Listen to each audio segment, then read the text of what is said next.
नमस्कार दोस्तों, कविता Yadav YouTube channel पर आप सभी का स्वागत है। संपूर्ण हिंदी साहित्य से संबंधित महत्वपूर्ण प्रश्नों को करते हुए हम आगे बढ़ रही है। किसी भी स्टेट के अंतर्गत होने वाली टीजीटी पीजीटी हिंदी संबंधी परीक्षा हो या फिर एनटीए नेट की परीक्षा हो या कोई अदर परीक्षा हो जिसमें हिंदी साहित्य संबंधी प्रश्न पूछे जाते हैं, उन सभी विद्यार्थियों के लिए ये क्लास काफी मददगार रहेगी। हिंदी साहित्य के जितने भी पीवाईक्यू है हम विद सॉल्यूशन के साथ करते हुए आगे बढ़ रहे हैं। सफलता का राज है निरंतर अभ्यास। तथ्यों की बार बार रिवीजन ही आपको सफलता दिलाएगी। ये आपको ध्यान रखना है क्योंकि हमें देखने को मिलता है कि जितनी भी परीक्षाएं होती है लगभग अधिकतर प्रश्न हमारे पीवाईक्यू के अंतर्गत ही पूछे जाते हैं। पीवाईक्यू की सीरीज से ही लिए जाते हैं, चाहे घुमा फिरा कर तथ्यों को पूछा जाए तो वही प्रश्न बार बार रिपीट होते हैं। इंपोर्टेंट प्रश्नों को ही परीक्षाओं में पूछा जाता है, उन्हीं को हम अच्छे से विद सॉल्यूशन के साथ करने की कोशिश करेंगे ताकि आप परीक्षा में अधिक से अधिक सफल जो है मार्क्स प्राप्त कर सको और सफलता प्राप्त करो। तो देखते हैं, शुरुआत कर लेते हैं आज की क्लास की निरंतर अभ्यास के साथ। तो प्रश्न नंबर 1 है हमारा, सूरदास का प्रेम पक्ष लोक से न्यारा है, यह कथन किस विद्वान का है? सूरदास का लोक पक्ष जो सूरदास का प्रेम पक्ष है वो लोक से न्यारा बताया है, किस विद्वान ने बताया है? तो आंसर हो जाएगा हमारा आचार्य रामचंद्र शुक्ल। ये कथन आचार्य रामचंद्र शुक्ल जी का है सूरदास जी के संबंध में कि सूरदास का प्रेम पक्ष लोक से न्यारा है। और ये जो है किसमें कहा है शुक्ल जी ने, ये भी हम देख लेते हैं किसमें लिखा है। सूरदास का प्रेम पक्ष लोक से न्यारा है, यह कथन आचार्य रामचंद्र शुक्ल जी ने भरमर गीत सार की भूमिका में लिखा है। तो ये भी ध्यान रखना है। ये पूछा जा सकता है कि सूरदास का प्रेम पक्ष लोक से न्यारा है, ये आचार्य रामचंद्र शुक्ल ने जो है अपनी किस रचना में लिखा है या किस में लिखा है? तो ध्यान रखना है भरमर गीत सार की भूमिका में ये कथन लिखा गया है। सूरदास ने प्रेम के लगभग सभी पक्षों संयोग वियोग वात्सल्य को अपनी रचनाओं में सर्वोत्कृष्टता प्रदान की है। और भ्रमर गीत श्रीमद् भागवत के दसम स्कंद में 47वें अध्याय में वर्णित केवल 10 श्लोकों से में लिखा गया है। तो ये भी पूछा जा सकता है, भ्रमर गीत जो है कहाँ पर मिलता है? श्रीमद् भागवत के दसम स्कंद के 47वें अध्याय में वर्णित केवल 10 श्लोकों में ही लिख लिया गया है। और सूर सागर के कुल 700 पदों में भ्रमर गीतों को प्रस्तुत किया गया है। भ्रमर गीत को प्राय उपालम काव्य भी कहा गया है। तो ध्यान रखना है, सूरदास की किस रचना को उपालम काव्य के नाम से भी जाना जाता है? तो ध्यान रखना है भ्रमर गीत को। भ्रमर गीत को उपालम काव्य कहा है और आचार्य रामचंद्र शुक्ल ने भ्रमर गीत को एक धमनी काव्य भी कह दिया है। तो कई बार पूछ लिया जाता है धमनी काव्य किसने कहा है सूरदास की रचना को? तो भ्रमर गीत को जो है सूरदास की रचना को, भ्रमर गीत रचना को धमनी काव्य नाम देने वाले विद्वान हुए हैं आचार्य रामचंद्र शुक्ल जी। सूरदास के भ्रमर गीत की यह परंपरा आगे भी चलती रही है, जैसे कि नंददास जी द्वारा लिखा गया भंवर गीत। अगर रचना पूछ ली जाए भ्रमर गीत रचना किसकी है, तो नाम आएगा हमारा सूरदास जी का। अगर पूछ लिया जाए भंवर गीत रचना किसकी है, तो नाम आता है नंददास जी का। ये ध्यान रखना है। भरमर दूत अगर पूछ लिया जाए सत्यनारायण कवि रतन जी द्वारा लिखा गया। और भरमर गीत परंपरा पे ही उद्धव शतक नामक जो रचना है ये जगन्नाथ दास रत्नाकर जी ने लिखी। आगे बढ़ते हैं, नेक्स्ट क्वेश्चन हम देखते हैं। नेक्स्ट क्वेश्चन में हमारी एक पंक्ति दी गई है, पूछी गई है किस कवि की पंक्ति है? पोन मया करी घूंघट तारे, दया करी दामनी दीप दिखावे। तो ये पंक्ति जो है किस कवि द्वारा लिखी गई है? आंसर हो जाएगा हमारा नेही नागरीदास। नेही नागरीदास जी द्वारा ये पंक्ति लिखी गई है कि पोन करी घूंघट तारे, दया करी दामनी दीप दिखावे। उपयुक्त पंक्तियां नेही नागरीदास जी की है। नेही नागरीदास हिंदी साहित्य के जज्बाउल्लमान नक्षत्र है और नागरीदास जी का जन्म संवत 1590 के पास माना जाता है। इनकी गणना राधा वल्लभ संप्रदाय के प्रमुख भक्त कवियों में भी की जाती है। तो ये ध्यान रखना है। आगे बढ़ते हैं, नेक्स्ट क्वेश्चन है हमारा, निम्नलिखित में से कौन सी रचना जो है नंददास की नहीं है? नहीं पूछा हुआ है कि नहीं है और नहीं पर आपको ध्यान देना है कि परीक्षा में पूछा क्या गया है, नहीं पूछा गया है या है पूछा गया है, क्योंकि इसी में थोड़ा सा ध्यान न रखने की वजह से हमारा एक प्रश्न गलत हो जाता है, आता हुआ प्रश्न भी गलत हो जाता है। इसलिए बिल्कुल मैं बार-बार आपको कहती हूँ कि प्रश्नों को आपको ध्यान से पढ़ना है और तथ्यों की बार-बार रिवीजन करते रहना है। देखते हैं नंददास जी की इनमें से कौन-सी कीर्ति नहीं है? रूप मंजरी नंददास जी की रचना है, विरह मंजरी भी नंददास जी की रचना है, मान मंजरी भी नंददास जी की रचना है। लेकिन कवि प्रिय जो रचना है वो केशवदास जी की है, नंददास जी की नहीं है। ध्यान रखना है केशवदास जी की ये रचना है। आगे बढ़ते हैं। केशवदास जी की रचना है कवि प्रिय। कवि प्रिय नंददास जी की कीर्ति नहीं बल्कि नंददास जी की और अन्य रचनाएं हैं। रूप मंजरी, विरह मंजरी, मान मंजरी। कवि प्रिय केशवदास जी की रचना है। इसका समय 1601 ईस्वी माना जाता है। केशवदास की अन्य रचनाएं हैं रसिक प्रिया, रामचंद्रिका और विज्ञान गीता। इसके अलावा और भी अन्य रचनाएं हैं केशवदास जी की, उनको भी हम पढ़ेंगे। तो देखते हैं नेक्स्ट क्वेश्चन। नेक्स्ट क्वेश्चन में क्या दिया गया है भाई? नेक्स्ट क्वेश्चन भी एक पंक, पंक्ति संबंधी प्रश्न है। तो देखते हैं, यूजीसी नेट में पूछा गया प्रश्न है। अखियाँ हरि दर्शन की भूखी, बारक वह मुख फेरी दिखावो, दूही पिए पियवत पतुकी। तो ये जो पद है, ये पतुकी का अर्थ पूछा गया है। यहाँ पर पतुकी शब्द का अर्थ क्या है? तो ध्यान रखना है, पत्ते का दोना। तो इसका सही अर्थ हो जाएगा पत्ते का दोना, जो सूरदास जी के पद में लिया गया है। तो ये जो पद है, ये पंक्तियां है, किसकी है? सूरदास जी की है। ये भी ध्यान रखना है। सूरदास की जो रचनाएं हैं, मुख्यतः ये 3 रचनाएं ही प्रमाणिक मानी गई है: सूरसागर, सूरसारावली और साहित्य लहरी।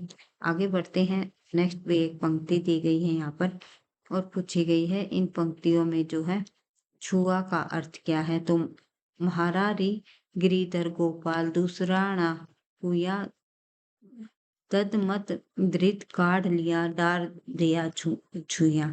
तो ये भी ब्रज भाषा में लिखी गई है, सूरदास जी के पद है। तो देखते हैं,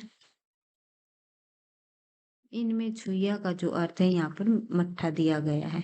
तो देखते हैं, आगे बढ़ते हैं। सॉरी भाई, ये जो पंक्तियां है ये सूरदास जी की नहीं है भाई, मीराबाई जी की है। मीराबाई भी कृष्ण भक्त कवि ही हुई है। तो उन्होंने इन पंक्तियों के माध्यम से जो छुआ शब्द है यहाँ पर मट्ठा अर्थ बताया है। मट्ठा जो है इन पंक्तियों के अंदर छुआ शब्द का अर्थ है। आगे बढ़ते हैं। मीराबाई की जो प्रमुख रचनाएं हैं उनको हम देख लेते हैं, क्योंकि मीराबाई और सूरदास जी के पद लगभग लगभग एक जैसे हैं, उनमें कंफ्यूज नहीं होना है। तो देखते हैं, राग गोविंद, राग सोरठा, गीत गोविंद, नरसिंह जी का मायरा मीराबाई की अन्य प्रमुख पंक्ति। ये जो रचनाएं हैं मीराबाई की, ये कीर्तियां है प्रमुख प्रमुख: राग गोविंद, राग सोरठा, गीत गोविंद और नरसिंह जी का मायरा। और मीराबाई की अन्य प्रमुख पंक्तियां कौन कौन सी हैं, इनको देख लेते हैं, जो कि बार बार परीक्षाओं में पूछी जाती है। परीक्षा की दृष्टि से वेरी वेरी इंपॉर्टेंट है, तो ध्यान रखना है इन पंक्तियों को। बसो मेरे नैनन में नंदलाल, जो ये पंक्तियां है मीराबाई जी की है। हरि तुम हरो जन की पीर, ये पंक्तियां भी मीराबाई की है।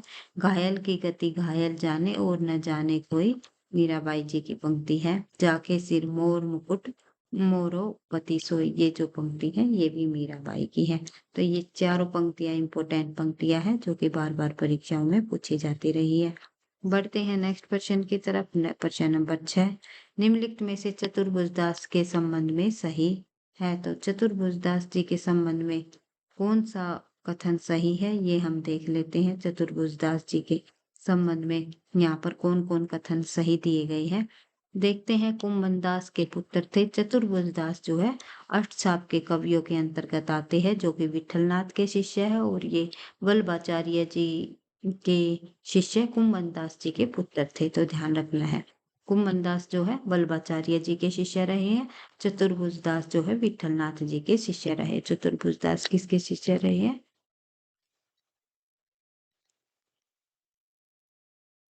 और जो है विठलनाथ जी के। और कुंभनदास जो है किसके शिष्य रहे हैं? वल्लभाचार्य वल्लभाचार्य जी के शिष्य रहे। ध्यान रखना है। और ये दोनों का संबंध पिता पुत्र का रहा है। कुंभनदास जो है चतुर्भुज दास जी के पिता है। तो ये भी आपको ध्यान रखना है। उसके अलावा ये कथन हमारा सही हो जाएगा, इसकी भाषा तत्सम प्रधान थी, बिल्कुल गलत हो जाएगा क्योंकि ब्रज भाषा में ही इन्होंने रचनाएँ की थी। जो कृष्ण भक्त कवि थे उन्होंने। इनके 2 ग्रंथ मिलते हैं। ये पॉइंट भी हमारा गलत हो जाएगा। हितजू को मंगल इनकी काव्य कीर्ति है। ये हमारी सही हो जाएगा। तो आंसर हो जाएगा हमारा 1 और 4 हमारा पॉइंट सही होगा। इसके कितने ग्रंथ है देख लेते हैं। पर हम एक बार तो इससे जुड़े हुए कुछ और अन्य तथ्य हम देखते हैं। कुम्मन दास के संबंध में सही कथन है कि चतुर्भुज दास जो है कुम्मन दास जी के पुत्र थे। बिल्कुल सही है। हितजू को मंगल इनकी काव्य कीर्ति है। चतुर्भुज दास का समय 1530 से 1535 तक का 1530 से 1585 तक का माना गया है। इनके गुरु गोसाई विठलनाथ थे, यानी विठलनाथ जी के शिष्य रहे हैं चतुर्भुज दास। इनका जन्म जमुनावती उत्तर प्रदेश में हुआ। ये अष्टछाप के कवि थे। चतुर्भुज दास जो है अष्टछाप के कवि रहे हैं, विठलनाथ जी के शिष्य रहे हैं। अष्टछाप के कवियों में कुम्मन दास सबसे बड़े तथा नंददास सबसे छोटे माने जाते हैं। आगे बढ़ते हैं नेक्स्ट क्वेश्चन की तरफ। नेक्स्ट क्वेश्चन हमें सुमेलित करना है कि कौन सी पंक्तियां किस लेखक ने लिखी है। तो देखते हैं किस कवि की है कौन सी पंक्तियां। पंक्ति संबंधी प्रश्न है, वही देखते हैं। सूची 1 को सूची 2 से सुमेलित कीजिए। पंक्ति ए में दी गई है, देख लेते हैं। प्रकृति जाके जोई अंक परी, सामन पूछ कोटिक जो लागे, सुधी न काहू करी। तो ये पंक्तियां किसकी है? तो ये पंक्ति जो है सूरदास जी की ही पंक्तियां है, ये ध्यान रखना है। बहुविधि चित्र बनाए के हरि रचो कीड़ा रास, जेहि न इच्छा जुलीबे के ऐसे बुद्धि के ही पास। जो ये पंक्तियां है ये जो है ये कबीरदास जी की ही पंक्ति है। नेक्स्ट पॉइंट देखते हैं हम। नेक्स्ट पंक्ति देख लेते हैं। थारे रूप देखा अटकी कुल कुटुंब, सजन सकल बार बार हटकी। तो ये पंक्ति भी जो है मीराबाई जी की है। राजस्थानी भाषा का मेल इसमें देखने को मिल रहा है। गुण नित मोही प्रबोध दुखित देखे, आचरण मोहि उपजई, अति क्रोध तभई नीति की भवई। तो ये पंक्तियां हैं ये तुलसीदास जी की ही पंक्ति है। तो हमारा आंसर जो है सभी पंक्तियां एक दूसरे के अनुसार मिलान की गई है, तो आंसर हो जाएगा हमारा सी। तो एक बार इन पंक्तियों को आप जो है फिर से रिवाइज कर सकते हो, देख सकते हो कि इनकी पंक्तियां किस कवि की पंक्तियां है। इन्हीं पंक्तियों में से परीक्षाओं में प्रश्न भी पूछे जाते हैं। आगे बढ़ते हैं। नेक्स्ट क्वेश्चन हम देखते हैं। निम्नलिखित विकल्पों में से कौन सा विकल्प अष्टछाप के कवियों से संबंधित सही विकल्प है? तो अष्टछाप के कवियों से संबंधित विकल्प हम देखते हैं। निर्गुण ब्रह्म के उपासक थे, सगुण काव्य धारा में आता है अष्टछाप, गलत हो जाएगा। सूफी कवि थे, सूफी कवि भी नहीं थे। राम भक्त कवि भी नहीं थे। अष्टछाप कवि थे वे कृष्ण भक्त कवि थे, ध्यान रखना है। आगे बढ़ते हैं। अष्टछाप के सभी कवि कृष्ण भक्त थे। आठों के आठों कवि जो है कृष्ण भक्त कवि हुए हैं अष्टछाप के। और अष्टछाप की स्थापना 1565 में वल्लभाचार्य के पुत्र विठलनाथ जी ने 4 अपने तथा 4 वल्लभाचार्य के शिष्यों को मिलाकर की। और कुम्मन दास प्रथम अष्टछापी कवि माने जाते हैं। कुम्मन दास ने लिखा है, यानी कुम्मन दास की ये पंक्तियां जो है ये भी परीक्षा की दृष्टि से इम्पोर्टेंट है। काफी बार पूछी जा चुकी है परीक्षाओं में कि संतन को कहाँ सीख सो काम, आवत जात पहनिया टूटी, बिसरी गयो हरि नाम। तो ये आपको ध्यान रखना है ये पंक्तियां कि संतन को सीकरी में जाने का क्या, आने जाने से मेरे पैरों की पादुकाएं भी टूट गई और मेरा हरि नाम भी बिसर रहा है। तो ये पंक्ति जो है कुम्मन दास ने लिखी थी जब अकबर के बुलावे पर उन्हें सीकरी, अकबर का सीकरी के लिए उन्हें बुलावा आया था। तो देखते हैं निम्नलिखित में से कौन सा कथन रहीम के बारे में असत्य कथन है। तो रहीम के बारे में हमें देखना है इनमें से कौन सा कथन असत्य है, तो ये आपको बताना है।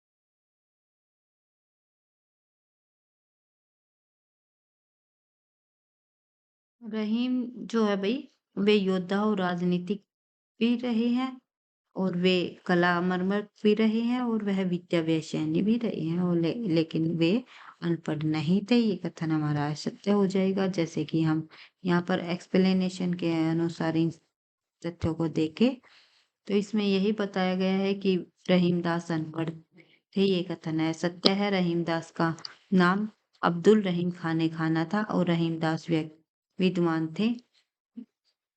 रहीमदास बहुमुखी प्रतिभा के भी धनी व्यक्ति थे। इन्होंने अवधी और ब्रज दोनों भाषाओं में कविताएं की है।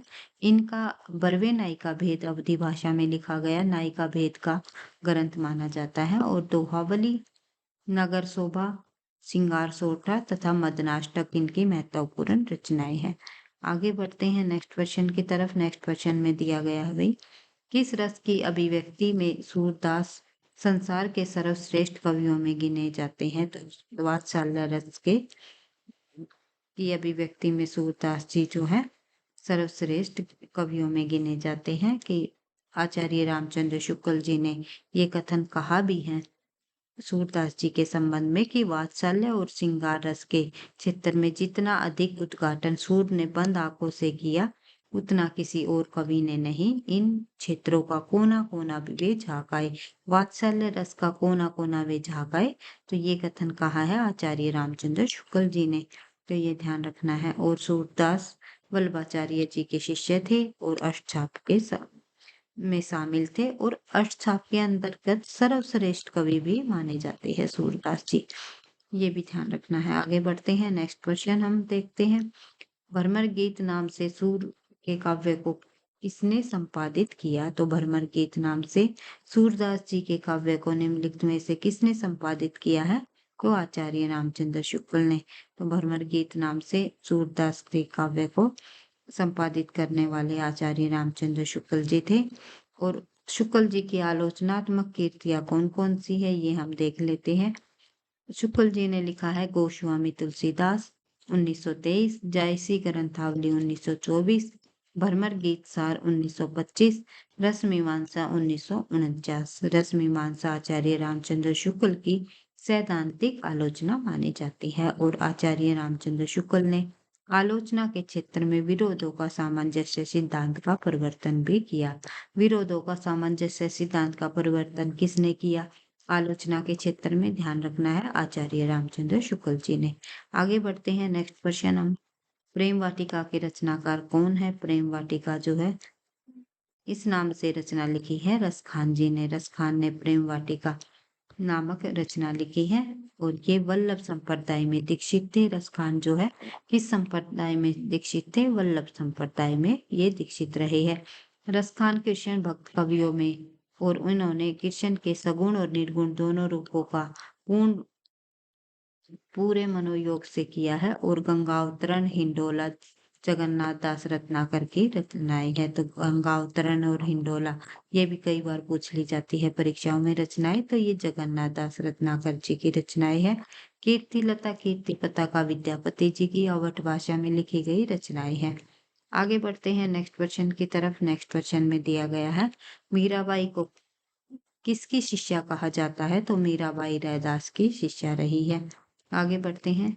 मीराबाई को संत रैदास की शिष्या कहा जाता है। इनका समय 16वीं शताब्दी है। मीराबाई का जन्म राजस्थान में हुआ। ये बचपन से ही कृष्ण भक्त थी। इनकी भक्ति माधुर्य भाव की थी। इनकी महत्वपूर्ण रचनाएं है नरसिंह जी का माहिरा, गीत गोविंद टीका, राग गोविंद, राग सोरठा पद आदि जो है मीराबाई की प्रमुख रचनाएं हैं। नेक्स्ट क्वेश्चन हम देखते हैं। प्रश्न नंबर हमारा 14, प्रश्न नंबर 14 है हमारा, देख लेते हैं। महावाणी किस संप्रदाय की रचना है? तो महावाणी निम्नलिखित में से हमारी निम्बार्क संप्रदाय की रचना मानी जाती है। महावाणी निम्बार्क संप्रदाय की रचना है। महावाणी के रचनाकार हरिव्यास देव निम्बार्क संप्रदाय के प्रमुख कवि रहे हैं। हरिव्यास देव के गुरु का नाम श्री भट्ट था।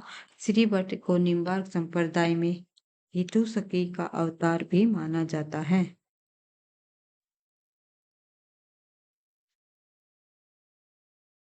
परशुराम देव के गुरु का नाम हरिव्यास देव था। परशुराम देव ने निम्बार्क संप्रदाय की गद्दी को राजस्थान के सलेमाबाद में स्थापित किया और निम्बार्क संप्रदाय के संपादक निम्बार्काचार्य विष्णु के साथ स्थान पर कृष्ण के सगुण रूप का सर्वप्रथम प्रतिपादन निम्बार्काचार्य ने किया। अष्टचाप की स्थापना 1565 ईस्वी में गोस्वामी विठलनाथ ने की। गौड़ीय संप्रदाय के प्रवर्तक कृष्ण चैतन्य महाप्रभु रहे हैं और राधा वल्लभ संप्रदाय की स्थापना 1534 में आचार्य हित हरिवंश ने वृंदावन में की थी। आगे बढ़ते हैं नेक्स्ट क्वेश्चन की तरफ। ज्योतिष ग्रंथ खेट कौतुकम का रचयिता कौन है? खेट कौतुकम नामक जो रचना है ये रचना भी रहीम जी की है। रहीम जी द्वारा रचित ज्योतिष ग्रंथ खेट कौतुकम रचना लिखी गई। रहीम का मूल नाम अब्दुल रहीम खाना था। इनकी रचना की जो खोज है सर्वप्रथम भरतपुर के माया शंकर याज्ञिक ने की और रहीम ने संस्कृत, फारसी और हिंदी मिश्रित भाषा में खेट कौतुकम जातकम नामक एक ज्योतिषी ग्रंथ की रचना की। रहीम दास जी की प्रमुख अन्य रचनाएं दोहावली, नगर शोभा, सिंगार सोरठा, मदनाष्टक, परवेनाई का भेद आदि है। परवेनाई का भेद अवधी भाषा में लिखा गया प्रथम रीति निरूपक ग्रंथ माना जाता है। इनकी रचना संस्कृत के भानुदत्त की रसमंजरी के आधार पर की गई। तो ये भी ध्यान रखना है। आगे बढ़ते हैं। पुष्टि मार्ग के प्रवर्तक कौन है? पुष्टि मार्ग नाम के प्रवर्तक जो है निम्नलिखित में से कौन माने जाते हैं? तो आंसर हो जाएगा हमारा वल्लभाचार्य। वल्लभाचार्य जो है पुष्टि मार्ग के प्रवर्तक माने गए हैं। तो देखते हैं वल्लभाचार्य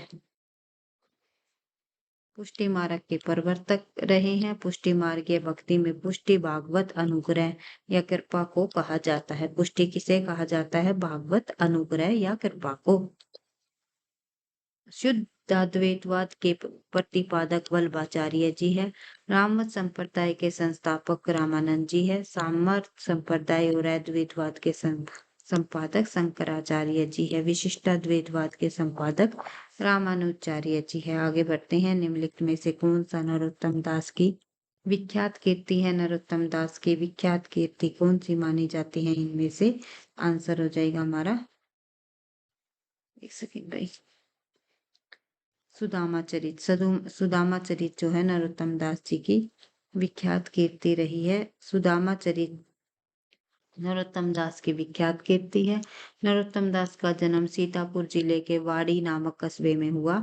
नरोत्तम दास की प्रमुख काव्य कीर्तियां कौन कौन सी है? देखते हैं। सुदामा चरित एक खंड काव्य है इनका। ध्रुव चरित, विचारमाला। नरोत्तम दास की प्रमुख भाषा जो है वो ब्रज भाषा रही है। नेक्स्ट क्वेश्चन देखते हैं। Next question number 18। मीराबाई के पदों में किस भाषा का प्रयोग हुआ है? तो मीराबाई के पदों में अधिकतर जो है राजस्थानी मिश्रित ब्रज भाषा का प्रयोग हुआ है। तो देख लेते हैं इससे जुड़े हुए कुछ और अन्य तथ्य। मीराबाई के पदों में जो है राजस्थानी मिश्रित ब्रज भाषा का प्रयोग हुआ है। मीराबाई का जन्म 1516 ईस्वी में हुआ। इन्होंने श्री कृष्ण की उपासना प्रियतम व पति के रूप में की। मीराबाई की भाषा राजस्थानी मिश्रित ब्रज भाषा है। मीराबाई की प्रमुख रचनाएं है गीत गोविंद की टीका, नरसिंह जी का मायरा, राग सोरठा, राग गोविंद, रुक्मणी मंगल। मीराबाई की भक्ति जो है माधुर्य भाव की रही है। नेक्स्ट क्वेश्चन देखते हैं। नेक्स्ट क्वेश्चन पे एक पंक्ति दी गई है, पूछी गई है। यह पंक्ति किसकी है? खीरा सिर से काटिए मलियत नमक लगाए। खीरा सिर से काटिए मलियत नमक लगाए। यह उक्ति जो है रहीमदास जी की है। तो ध्यान रखना है। रहीमदास की रचनाएं आप लोगों ने रिवाइज कर ही ली है, जैसे दोहावली, नगर शोभा, सिंगार सोरठा, मदनाष्टक, खेत कौतुक इनका ज्योतिष संबंधी ग्रंथ है। आगे बढ़ते हैं। Next question. निम्नलिखित में से कौन राधा वल्लभ संप्रदाय का प्रवर्तक है? तो हित हरिवंश राय जी जो है राधा वल्लभ संप्रदाय के प्रवर्तक माने जाते हैं। राधा वल्लभ संप्रदाय के प्रवर्तक हित हरिवंश राय है। इन्होंने राधा जी को गुरु रूप में स्वीकार किया है। वल्लभ संप्रदाय के प्रवर्तक वल्लभाचार्य है। इन्होंने जो है पुष्टि मार्ग का प्रवर्तक भी माना जाता है और शुद्ध अद्वैतवाद सिद्धांत के प्रतिपादक भी माने जाते हैं वल्लभाचार्य जी। उसके अलावा निम्बार्क संप्रदाय के प्रवर्तक निम्बार्काचार्य है। हरिदासी या सखी या टट्टी संप्रदाय के प्रवर्तक स्वामी हरिदास है। गौड़ी संप्रदाय के प्रवर्तक चैतन्य महाप्रभु है। आगे बढ़ते हैं। नेक्स्ट क्वेश्चन है हमारा, सखी संप्रदाय को कहा जाता है। सखी संप्रदाय को निम्नलिखित में से जो है हरिदास संप्रदाय भी कहा जाता है। सखी संप्रदाय को हरिदासी या टट्टी संप्रदाय के नाम से भी जाना जाता है। इनके संस्थापक स्वामी हरिदास जी है। राधा वल्लभ संप्रदाय के संस्थापक हरिहित हरिवंश है। पहले जो है उस समय में जो है एक झोपड़ी टाइप में बना दी जाती थी, जिसे हम टाटी बोलते हैं, टाटी लगा दिए थे, वही टाटी संप्रदाय के नाम से ये जाना गया है, हरि संप्रदाय। तो ये ध्यान रखना है। हित हरिवंश राधा वल्लभ संप्रदाय के संस्थापक रहे हैं। गौड़ीय संप्रदाय के प्रवर्तक चैतन्य महाप्रभु है। और चैतन्य मत का दार्शनिक सिद्धांत अचिंतन भेदाभेद भी कहलाता है। अष्टछाप के संस्थापक कौन है? विठलनाथ जी हैं। आगे बढ़ते हैं नेक्स्ट क्वेश्चन की तरफ। वृंदावन में मीराबाई की मुलाकात किस कृष्ण भक्त कवि से हुई? तो जीव गोस्वामी से इनकी मुलाकात हुई वृंदावन में, जो है मीराबाई की। जीव गोस्वामी भी कृष्ण भक्त रहे थे और उनकी मुलाकात जब मीराबाई से जब हुई वृंदावन में, तो काफी प्रभावित हुई मीराबाई जी। मीरा से द्वारिका, वहां से जो है मीराबाई द्वारिका चली गई और वे रणछोड़ जी के मंदिर में श्री कृष्ण लीला और आत्म विरह वेदना का निवेदन करने लगी। मीरा ने कृष्ण को बाल स्नेही भी कहा है। उसके अलावा जो है मीरा ने प्रसिद्ध आलवार कवित्री आंडाल की भांति कृष्ण को अपना पति मानकर अपनी भावनाएं नट नागर के चरणों में अर्पित कर दी। आगे बढ़ते हैं, नेक्स्ट क्वेश्चन देखते हैं। नेक्स्ट क्वेश्चन में क्या दिया गया है? भाई मीराबाई की रचना दी गई है। राग गोविंद किसकी रचना है? सभी को पता है, मीराबाई जी की रचना है। नरसिंह जी का मायरा, राग गोविंद, गीत गोविंद टीका, मलार राग, सत्यभामानुपुरुषण, मीरा की गबरी और रुक्मणी मंगल, ये सभी रचनाएं मीराबाई की है। और राग गोविंद की रचयिता धर्मनिरपेक्ष कवित्री मीराबाई है। आगे बढ़ते हैं। नेक्स्ट क्वेश्चन हम देखते हैं। मीराबाई की उपासना पद्धति थी। मीराबाई की माधुर्य भाव की जो है उपासना पद्धति रही है। तो मीराबाई की उपासना पद्धति किस भाव की रही है? माधुर्य भाव की। मीरा मूल्यतः संप्रदाय निरपेक्ष कृष्ण भक्त कवित्री मानी जाती हैं। इनकी प्रमुख रचनाएं गीत गोविंद टीका, नरसिंह जी का मायरा, राग सोरठा, राग गोविंद, मल्लार राग, सत्यभामानुपुरुषण, मीरा की गबरी और रुक्मणी मंगल आदि इनकी प्रमुख रचनाएं हैं। आगे पंक्ति दी गई है, पूछी गई है ये पंक्ति किसकी है? तो ध्यान रखना है। तुम तुम्हारे घर आओ जी प्रीतम प्यारा, चुन चुन कलिया में सेज बनाओ, भोजन करूं मैं सारा। तो ये पंक्तियां मीराबाई जी की है, ध्यान रखनी है। आगे बढ़ते हैं। महादेवी कुछ प्रमुख जो है कवित्रियां यहाँ पर कुछ प्रमुख कवि दिए गए हैं। यहाँ पर एक कवित्री भी दी गई है आधुनिक काल की।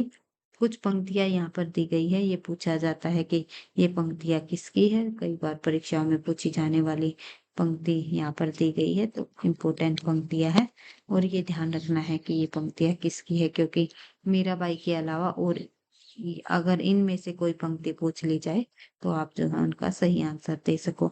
मीराबाई की पंक्ति है। मीराबाई कृष्ण भक्त कवियों में माधुर्य भाव की श्रेष्ठ कवित्री रही है। एक तरफ कुछ कवि और कवित्री है, दूसरी तरफ उनकी पंक्तियां है, जैसे कि मैं नीर भरी दुख की बदली। ये पंक्ति बार बार पूछी जाती है परीक्षाओं में। महादेवी वर्मा जी की है। आधुनिक काल के अंतर्गत आने वाली छायावाद की जो है दुर्गा के नाम से जानी जाने वाली कवित्री महादेवी वर्मा जी हैं। उसके अलावा विद्यापति जी की पंक्ति है, देसिल बयाना सब जन मीठा। भूषण की पंक्ति, तीन बेर खाती वे तीन बेर खाती है। तो ये जो पंक्ति है भूषण जी की। आगे बढ़ते हैं। नेक्स्ट भी एक पंक्ति दी गई है, पूछी गई है काव्य पंक्तियां किसकी है। स्वास्ति श्री तुलसीदास कुल भूषण दूषण हरण गोसाई, बारहई बार प्रणाम करूं अब हरू सो के समुदाय। जो ये पंक्ति है ये किसके द्वारा रचित है? तो ये भी मीराबाई जी की पंक्ति है, ये ध्यान रखनी है। आगे बढ़ते हैं। इसके जो है प्रश्न उत्तर में जो है वो स्वामी तुलसीदास ने विनय पत्रिका की एक पंक्ति यहाँ पर लिखकर उन्होंने दी थी। जाके प्रिय न राम विदही ताके ताही कोटि पेनि सम उद्यपि परम स्नेही। तो इस प्रकार से आपको ध्यान रखना है। आगे बढ़ते हैं। मीराबाई की रचनाओं में किस भाषा की झोंक ज्यादा पाई जाती है? राजस्थानी भाषा की जो है झोंक ज्यादा पाई जाती है मीराबाई की रचनाओं में। तो ये आप सभी को पता है। राजस्थानी मिश्रित खड़ी बोली ब्रिज खड़ी बोली का प्रयोग इन्होंने किया है। तो आगे बढ़ते हैं। मीराबाई की रचनाओं में राजस्थानी भाषा की झोंक ज्यादा पाई जाती है। मीराबाई कृष्ण शाखा की प्रमुख कवित्री रही है। उनकी कविताओं में एक गहरी टिशर जो भक्ति के रंग में रंगकर और जो है गहरी हो गई। मीराबाई द्वारा रचित नरसिंह जी का मायरा, गीत गोविंद, टीका राग गोविंद, राग सोट के पद, माला राग सत्यभानु भूषण, मीरा की गबरी, रुक्मणी मंगल आदि रचनाएं हैं। बसो मेरे नैनन में नंदलाल किसकी पंक्ति है? बसो मेरे नैनन में नंदलाल, ये भी मीराबाई जी की पंक्ति है। तो मीराबाई की ये पंक्ति आप देख सकते हो, बसो मेरे नैनन में नंदलाल। उसके अलावा सूरदास की पंक्ति को भी रिवाइज कर सकते हो। लड़िकाई को प्रेम कहो, अली कैसे करी के छूटत। तो ये पंक्ति जो है सूरदास जी की है। वृंदावन को रीझी मनहु बिहारी माला, नंददास जी की पंक्ति है। उसके अलावा नंद सुवन के सगम सुख कर अधिक विराजती गोपी, ये किशनदास जी की पंक्तियां हैं। नेक्स्ट क्वेश्चन हमारा, रसखान कवि का वास्तविक नाम था। रसखान कवि का जो वास्तविक नाम है वो सैयद इब्राहिम माना जाता है।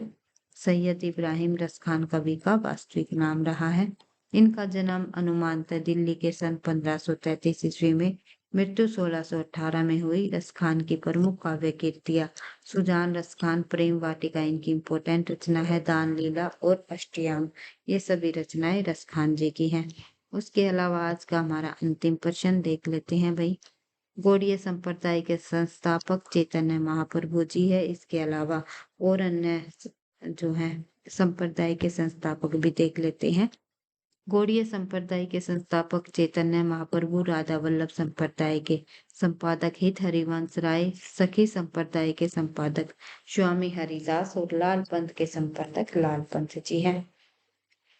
वीडियो पसंद आई तो लाइक करना, दोस्तों के साथ शेयर करना, चैनल पर पहली बार हो तो सब्सक्राइब कर लेना।